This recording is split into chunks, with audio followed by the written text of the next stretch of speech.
Hi, this is Ever. I make stick figure illustration and animation for Minute Earth, and I have realized that most people don't have a clue of how digital drawing is made.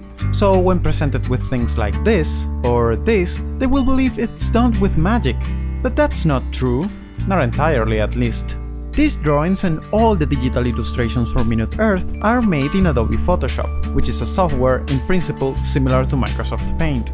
If you are familiar with Paint, you know that you can draw, freestyle, change the pencil thickness and color, fill closed regions, erase, zoom in, zoom out, and if your hand shakes too much, add perfect shapes.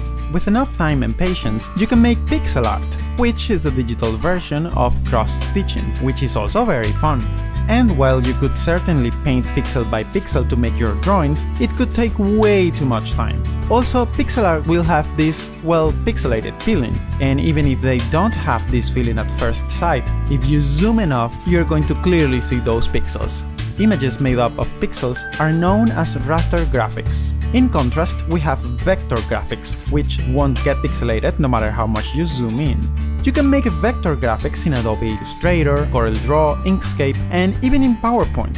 I mean, PowerPoint allows you to make basic vector illustrations, given that you get rid of those horrible default colors. With vector graphics, you can scale without losing quality, change the shapes you already drew, rotate them, add gradients, make polygons, edit them, and even make fancy curves. Of course, PowerPoint is not the best tool if you're into vector graphics, but you get the point. Vector drawing in general have a clean, flat, minimalistic look. And while you could certainly make paintings with vectors, it's not going to be an efficient process, because vectors are not meant for complex gradients, textures, or realism, and because digital painting requires a graphics tablet. You can still paint with a mouse, but using a graphics tablet is faster and more comfortable. Digital artists use a wide variety of software for painting, like Corel Painter or Krita. However, the most popular is Adobe Photoshop.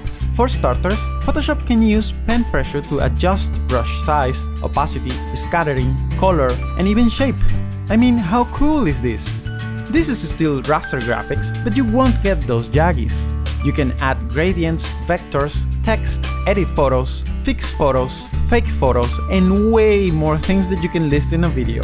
One of the coolest things in Photoshop is that you can draw in different layers, which means you can make a sketch in one layer and use it as a guide to draw the line art in another layer, then hide the sketch and add color in another layer. This is a pretty cute drawing already, but let's make it cooler.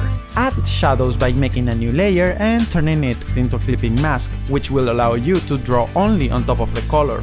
Change the layer's blending mode to multiply and turn opacity down. Erase this stuff, pick black and make shadows.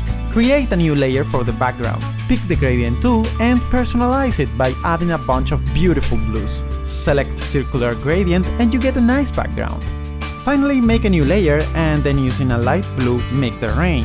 Change its blending mode to overlay, fix and add some extra stuff, and there you go! A cool, simple and great thumbnail for a Minute Earth video. See you next time!